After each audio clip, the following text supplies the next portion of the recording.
ప్రభువైన యేసు నామంన మీకు శుభములు. ఈరోజు మన వాక్య భాగము కొరింథీయులకు రాసిన పత్రిక 3వ అధ్యాయం. ప్రభువు చేత రక్షించబడినప్పటికీ కూడా కొంతమంది విశ్వాసులు సంపూర్ణమైన ఆత్మ సంబంధులుగా లేరు. శరీర సంబంధులైన వారికి చెప్పవలసిన విషయాలే వీరికి ఇంకా బోధించవలసి వస్తుంది.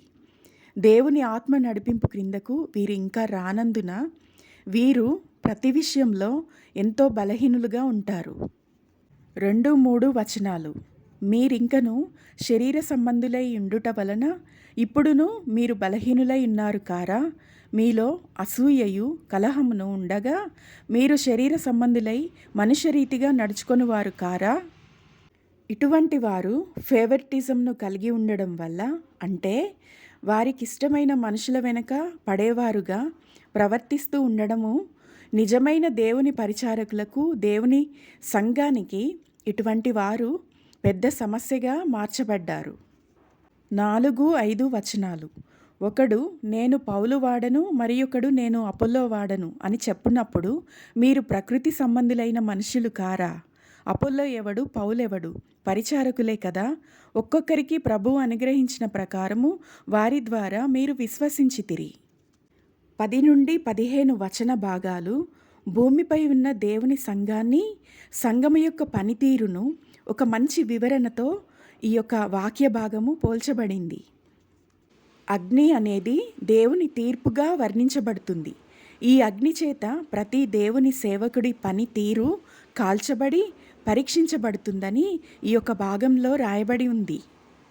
దేవుని సంఘ నిర్మాణానికి యేసుక్రీస్తు పునాది రాయిగా వేయబడినాడు.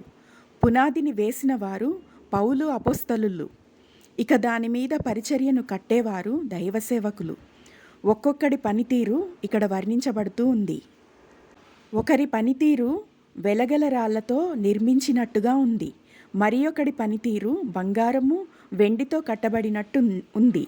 ఇంకొక దాని పనితీరు కర్ర, గడ్డి, కొయ్యకాలు మొదలైన వాటితో కట్టినదై ఉంది. గమనించాలి, ఇక్కడ అందరూ దైవ సేవకులే. ప్రతి ఒక్కళ్ళు పనిచేస్తూ కష్టపడుతూ ఉన్నారు. అందరూ కడుతున్నారు. అందరూ నిర్మిస్తూ ప్రయాసపడుతూ ఉన్నారు. కానీ వారి పని ఎలాంటిది? దేవుని వాక్యాధారమైన పరిచర్య ఈ అగ్నికి నిలబడుతుంది. విలువైన రత్నాలు, వెలగల రాళ్ళు ఇవి అగ్నిచేత కాల్చబడినప్పుడు తట్టుకుంటాయి, నిలిచి ఉంటాయి. Rubies, sapphire, diamonds, quartz, garnet, topaz, zircon ఇటువంటి జెమ్ స్టోన్స్ కొన్ని ప్రత్యేకమైన ఆర్గానిక్ మెటీరియల్స్ చేత ఫామ్ అయి ఉంటాయి. వాటిలో ఉన్న ఈ యొక్క మినరల్స్ కారణంగా అవి అగ్ని చేత దహించబడవు. ఒక విశ్వాసిలో ఈ మినరల్స్ ఏమిటి అంటే నాణ్యమైన గుణాలను అందించే దేవుని వాక్యమే.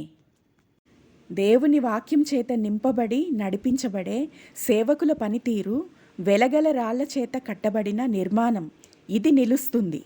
మిగతావి అంటే బంగారం, వెండి, ఇతర దుర్బలమైన వస్తువుల చేత కట్టుకున్నవారు, వారి పనితీరు దహించబడతాయి. ఇది దేవుని ప్రణాళికా పరిచర్య. ఎందుకంటే చివరికి తన నిత్య ప్రణాళికలో ఉండేవారిని దేవుడే ఏర్పరచుకుంటాడు. మా జ్ఞానం చేత మేము కట్టుకుంటాము అని ప్రయాసపడే వారి గురించి దేవుడు ఇలా చెప్తున్నాడు. 18వ వచనం. ఎవడును తన్ను తాను మోసపరుచుకొనకూడదు. మీలో ఎవడైనను ఈ లోకమందు తాను జ్ఞానినని అనుకొనిన ఎడల జ్ఞాని అగునట్టు వెర్రివాడు కావలను. ఈ లోక జ్ఞానము దేవుని దృష్టికి వెరితనమే. జ్ఞానులను వారి కుయుక్తిలో ఆయన పట్టుకొనును.